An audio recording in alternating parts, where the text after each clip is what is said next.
देखिए पिंकी जी, प्रधानमंत्री मोदी जी ने देश की महिलाओं को एक कमिटमेंट दिया है कि 33% रिजर्वेशन हम पार्लियामेंट और विधानसभा के इसमें लाएंगे। तो कैसा है, तो पार्लियामेंट के लिए जो जो पार्टियों से बात करनी पड़ेगी तो हम सबसे बात कर रहे हैं। और दूसरी बात ऐसी है, देश के हित में, अगर देश के विकास के लिए या देश के महिलाओं के हित में अगर कोई भी पार्टी से बात करनी पड़े और उनको साथ लेना पड़े तो उनका स्वागत ही है। तो मेरा ऐसा मानना है कि शरद पवार साहब एक सीनियर नेता है, उन्होंने राजनीति 50 साल से देखी हुई है, तो देश हित में क्या है वो भली भांति जानते हैं। और हमारे जो वरिष्ठ नेता है उनके साथ चर्चा करके क्या मसूदा रहना चाहिए, क्योंकि ये मतलब ये शीर्षकतम नेतृत्व का कॉल रहता है। लेकिन मैं आशा करता हूं कि शरद पवार साहब की पार्टी ये जो महिला विधेयक है उसको सपोर्ट करने की पूरी कोशिश करेंगे। और मैं तो ये कहना चाहता हूं कि शरद पवार साहब की पार्टी इंडिया अलायंस में भी और महाविकास आघाड़ी में भी मतलब एक वहां पर कोई स्टेबिलिटी नहीं है। आप देखिए, चिदम्बरम साहब ट्विटर पे कहते हैं कि शरद पवार साहब की पार्टी और डीएमके के साथ भारतीय जनता पार्टी का संवाद शुरू है।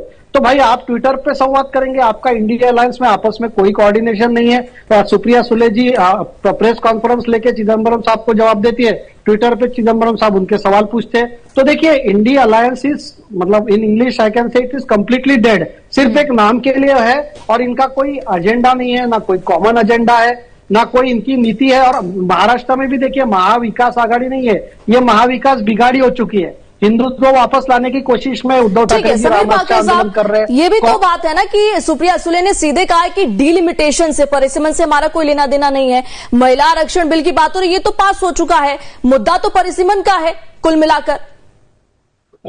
देखिए, जो परिसीमन का बिल पास हो चुका है उसके तहत पहले सेंसस होगा और उसके बाद वो लागू होगा। तो इसमें काफी अड़चने हैं। तो मोदी साहब तो उनको 2027 या 2029 के चुनाव में लागू करना चाहते हैं। तो अगर जल्दी लागू करना है और कोई भी दक्षिण के राज्य को हम उसका कोई इफेक्ट नहीं होने दे रहे, तो ये तो स्वागत सबने करना चाहिए। मैं तो आह्वान करता हूँ, कांग्रेस पार्टी ने भी इसका समर्थन करना चाहिए। तो कांग्रेस का एक महिला विरोधी चेहरा हमेशा से रहा है। इनके पार्टी में सिर्फ फैमिली राज कर सकती है, देश की आम महिलाओं को।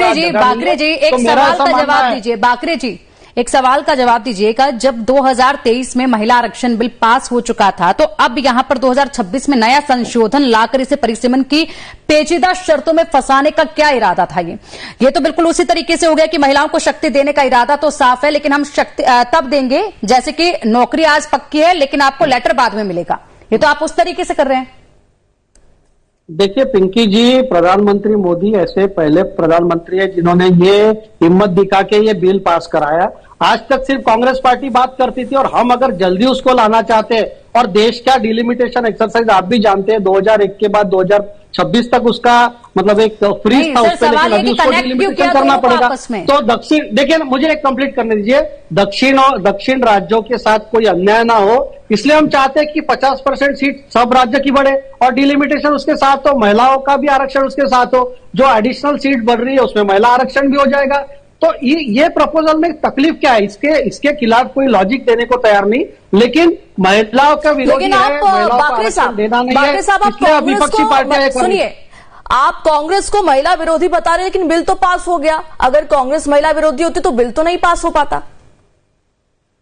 देखिए, कांग्रेस का महिला विरोधी चेहरा जो है, मैं आपसे पूछना चाहता हूं, इतने साल कांग्रेस पार्टी बात कर रही थी, क्या कभी इन्होंने इस बिल पे लाया? इनके तो लालू प्रसाद जी और मुलायम सिंह ने बिल पाड़ा है और इन्होंने पूरे संसद का सांसद स्टेशन होने नहीं दिया है।